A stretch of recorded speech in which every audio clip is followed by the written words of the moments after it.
어제 잠언 28장 전반부에서 악인은 쫓는 자가 없어도 도망하고요. 의인은 사자처럼 담대한데요. 그 담대함의 진짜 뿌리는 나의 깨끗한 양심보다 더 깊이 있는 내 죄를 덮어주신 예수 그리스도의 보혈에 있다라고 말씀을 나눴더랬습니다.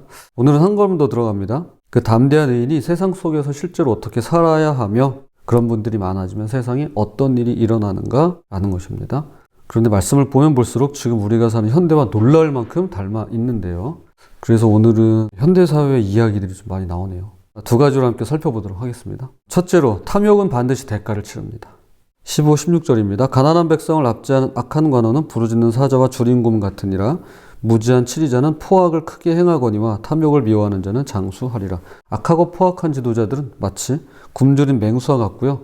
그 앞에 힘없는 백성들이 보입니다. 무지한 치리자는 단순히 어리석고 미련한 지도자가 아닙니다. 16절 무지한 치리자라고 되어 있잖아요. 영어 성경은 한결같이 이렇게 번역합니다. 독재자. 그런데 뒤에 오는 구절이 탐욕을 미워하는 자는 장수하리라 입니다. 왜 갑자기 탐욕이 나오는 걸까요?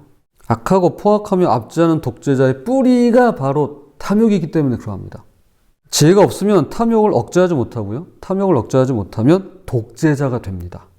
폭군의 진짜 엔진은 폭력이 아닙니다. 욕심입니다. 과거의 지도자들을 한번 떠올려 보세요. 아니죠. 직전 대한민국 대통령과 지금 전쟁을 벌이는 미국과 이스라엘의 지도자를 보십시오. 얼마나 탐욕이 가득한지요. 실제로 미국 대통령의 경우는 대통령 권한으로 약 14억 달러, 2조 700억 원을 넘게 벌었습니다. 2조 700억 원을 버는데 고작 1년 걸렸습니다. 20절입니다. 충성된 자는 복이 많아도 속히 부하고자 하는 자는 형벌을 면하지 못하리라. 여기 속히 부하고자 하는 자가 나와요. 속히 부하고자 해요. 부자가 되고 싶다는 것 자체는 죄가 아니죠.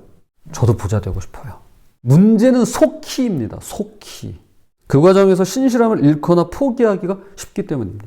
얻는 것보다 잃는 게 더 크기 때문에 그러합니다. 이어서 이 탐욕이 어떻게 공의를 무너뜨리는지 적나라하게 드러냅니다. 21절 사람의 낯을 보아주는 것이 좋지 못하고 한 조각 떡으로 말미암아 사람이 범법하는 것도 그러하니라. 레카피 추르다캄의 주석입니다. 처음에는 판사가 양심을 꺾으려면 상당한 뇌물이 필요했다. 하지만 양심이 한 번 마비되고 나면 다음번에는 훨씬 쉽다. 이내 그는 한 조각 떡이라는 거의 아무것도 아닌 것을 위해 공의를 팔게 된다. 2011년 전북 전주 8년차 버스기사가 요금 잔돈 400원에서 800원을 회사에 납부하지 않았다는 이유로 해고당했습니다. 노동위원회에서는 부당해고라고 판정했지만 법원이 뒤집었는데요. 당시 판사는 금액이 많고 적음을 떠나 횡령사실만으로 해고하는 것은 정당하다라며 회사의 손을 들어줍니다. 좋습니다. 법리적으로 해석했으니까. 저는 그렇다고 봅니다. 자, 그런데 그로부터 10년 지났습니다. 한 검사가 변호사로부터 85만 원 상당의 접대를 받은 일로 면직이 됩니다. 그런데 담당 판사가 향응 액수가 100만 원 미만으로 비교적 적고 부정한 청탁이 없었다라며 징계를 취소합니다. 같은 사건, 변호사가 대접했는데 부정한 청탁이 없다라며 취소합니다. 그리고 100만 원 미만이니까 비교적 적다라고 취소를 해요. 그래서 이 검사가 복직이 돼요. 자, 800원과 85만 원. 이 두 판결을 내린 판사는 동일인으로 2022년부터 현재까지 대법원 대법관으로 현재 재직 중에 있습니다. 이것이 21절이 경고하는 세상입니다. 탐욕에 마비된 사회는 작은 자에게는 가혹하고요.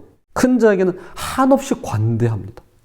이어서 탐욕에는 경계가 없음을 보여줍니다. 24절 부모의 물건을 도둑질하고서도 죄가 아니라 하는 자는 멸망받게 하는 자의 동륜이라. 어떻게 부모의 것을 훔치고도 죄가 아니라고 할 수 있을까요? 바이블 REF 주석의 설명입니다. 이것은 고대 근동의 맥락에서 어차피 나중에 물려받을 것을 미리 가져가도 된다는 논리였다. 그들이 원한다면 줬을 것이니 내가 가져가도 잘못이 아니다 라는 태도다. 탐욕은 경계를 모릅니다. 경계가 없어요. 속히 부하려는 욕망은 결국 가장 가까운 사람마저 약탈하는 데까지 이르는 것이죠. 예수님도 이것을 고발하셨는데요. 고르반이 그것입니다. 하나님께 드렸다라는 명분으로 부모를 나몰라라 했습니다. 탐욕은 경건한 언어를 빌리면서까지 자신을 정당화합니다. 그러므로 지도자의 압제든 개인의 투기든 부모에 대한 약탈이든 그 뿌리는 하나인데요. 바로 탐욕입니다. 그리고 그 탐욕은 반드시 그 대가를 치르게 되어 있습니다. 그렇다면 해법은 무엇일까요? 이것이 두 번째입니다. 여호와를 의지하는 자가 세상을 지탱합니다. 25절 욕심이 많은 자는 다툼을 일으키나 여호와를 의지하는 자는 풍족하게 되느니라. 욕심이 많은 자란 히브리어 원문으로 넓은 목구멍을 가진 자라는 뜻으로 아무리 먹어도 채워지지 않는 사람입니다. 그래서 항상 더 차지하려 싸우고 다툼이 따릅니다. 여기서 반드시 기억해야 될 말씀은 탐욕의 반대가 절약이 아니라는 겁니다. 기억하실까요? 잠언 11장 24절 과도히 아껴도 가난하게 될 뿐이니라. 여러분 과도하게 아껴도 가난하게 됩니다. 잠언은 탐욕의 반대를 이렇게 이야기합니다. 여호와를 의지함이라고 말이죠. 여호와를 의지하는 것이 탐욕의 반대입니다. 자, 그러면 아무리 기도를 하고 아무리 예배를 드려도 탐욕스럽다는 것은 의심해 볼 여지는 있죠. 과연 여호와를 의지하고 있을까? 라고 말이죠. 오늘을 사는 자만 2월 21일자는 이렇게 씁니다. 주님을 의지한다는 건 적어도 이런 뜻이다. 거짓말로 큰 돈을 벌 수 있음을 알아도 그 방법을 거부한다. 그런데 욕심이 많은 자는 돈만 벌 수 있다면 무슨 짓이든 마다하지 않는다. 사실 지위와 재물과 인기란 오히려 그것을 삶의 최종 목표로 삼을수록 이를 때가 많다. 학교에서도 친구나 인기에 죽자사자 매달리는 아이일수록 더 깊이 대상이 되지 않던가. 하나님을 최고 선으로 삼으면 대개 이 생에 좋은 것도 많이 따라온다. 하나님을 신뢰하라. 그러면 필요한 것을 채워주신다. 욕심의 뿌리는 사실 하나님에 대한 불신입니다. 하나님의 이름으로 자꾸 폭력을 행하고 말이죠. 압제를 저지르고 말이죠. 이거에 대해서 정당하다고 생각하시면 크게 오산입니다. 욕심의 뿌리는 하나님에 대한 불신이에요. 여호와를 의지하면 그 불안이 사라지게 되어 있습니다. 그런데 26절이 한 가지를 당부합니다. 한 가지를 짚어요. 자기의 마음을 믿는 자는 미련한 자요 지롭게 행하는 자는 구원을 얻을 자니라. 자기 마음을 믿지 말랍니다. 이건 누구에게나 다 해당돼요. 뭐 지도자만이라고 아니에요. 우리 모두에게, 저에게 해당됩니다. 자기 마음을 믿지 말래요. 그럼 이렇게 질문할 수 있겠죠. 그럼 남의 마음을 믿으라는 건가요? 그럼 내 마음 믿지 말고 남의 마음 믿으라는 거예요? 아니죠. 그렇지 않습니다. 하나님의 지혜 안에서 살라는 것입니다. 잠언 3장 5절 너는 마음을 다하여 여호와를 신뢰하고 내 명철을 의지하지 말라. 베드로는 자기 마음을 믿었습니다. 누가복음 22장 33절 주여 내가 주와 함께 오게도 죽는 데에도 가기를 각오하였나이다. 그날 밤의 결과가 어떠했는지 우리는 잘 압니다. 다 알고 있습니다.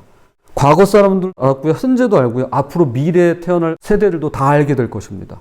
자기 마음을 믿는 결과가 어떻게 흘러가는지를. 그래서 예레미야 17장 9절은 만물보다 거짓되고 심히 부패한 것은 마음이라 고 말씀합니다. 내 마음이 느끼는 확신이 아니라 하나님이 가르치시는 방향, 그것이 지혜입니다. 우리는 내 마음에 너무 큰 할당을 주었어요. 지분을 너무 많이 줬어요. 오늘날 시대가 그렇다는 이야기입니다. 내 마음이 너무 중요해져 버렸어요. 내 마음은 중요합니다. 내 기분 중요합니다. 그 중요하지 않다는 거 아니에요. 그런데 너무 많은 부분을 차지하고 있어요. 내 마음이 전부는 아닌데 그걸 전부인 양 보고 있다는 것입니다. 자, 그리고 그 지혜의 삶이 어디를 향하는지 나타나는데 27절 가난한 자를 구제하는 자는 궁핍하지 아니하려니와 못 본 채 하는 자에게는 저주가 크리라. 단순하고 직접적인 말씀입니다. 주는 사람 궁핍하지 않습니다. 못 본 채 하는 사람에게는 저주가 많습니다. 하나님을 의지하는 삶은 위를 향한 신뢰가 아래를 향한 돌봄으로 이어집니다. 개인 신앙의 가장 구체적인 사회적 표현이 이것이죠. 가난한 자, 약자를 향해 눈이 열리는 것입니다. 잠언 28장 이렇게 정리됩니다. 28절 악인이 일어나면 사람이 숨고 그가 멸망하면 의인이 많아지느니라. 이것은 12절과 같은 수미상관 구조입니다. 세상은 의인이 얼마나 많느냐에 따라 달라지는데요. 악이 지배하면 선한 사람들이 숨고 더 나쁜 사람들이 그 자리를 채우게 되어 있습니다. 그러나 의인이 많아지면 세상이 바뀝니다. 말씀 결론을 맺겠습니다. 오늘 잠언이 말씀하는 의인은 어디서 오는 걸까요? 예수님이 세상에 오셨을 때 흥미로운 일이 일어났더랬습니다. 숨어있던 사람들이 나왔습니다. 삭개오는요 뽕나무에서 내려왔습니다. 우물가 여인은요 물동이를 버려두고 마을로 달려갑니다. 세리들은 잔치를 엽니다. 진정한 의인이신 그분이 오시자 더 이상 숨지 않아도 되었던 것이죠. 내가 의인이라서 내가 훌륭해서 그래서 세상이 좋아지는 게 아니라는 겁니다. 어제 말씀 나눈 것처럼 내 양심 때문에 내가 깨끗해지고 그래서 내가 도망치지 않아도 되는 게 아니라는 겁니다. 또 다른 층위가 있다는 거예요. 더 깊은 층위의 문제가 있다는 겁니다. 주님이 우리를 의인으로 세우셨기에 이제 우리는 탐욕 대신에 신실함을 택할 수 있고요. 내 마음 대신에 하나님을 의지할 수 있고요. 눈을 감는 대신에 약자를 향해 눈을 열 수 있는 것입니다. 주님은 우리를 의롭다 하시며 의인으로 부르셨습니다. 의인이 많아지면 하나님의 나라는 확장되고 세상은 바뀝니다. 부디 탐욕이 지배하는 세상 가운데 신실하게 자리를 지키며 하나님을 의지하고 약자를 향해 눈을 여는 저와 여러분이 되시기를 주님의 이름으로 부탁을 드립니다.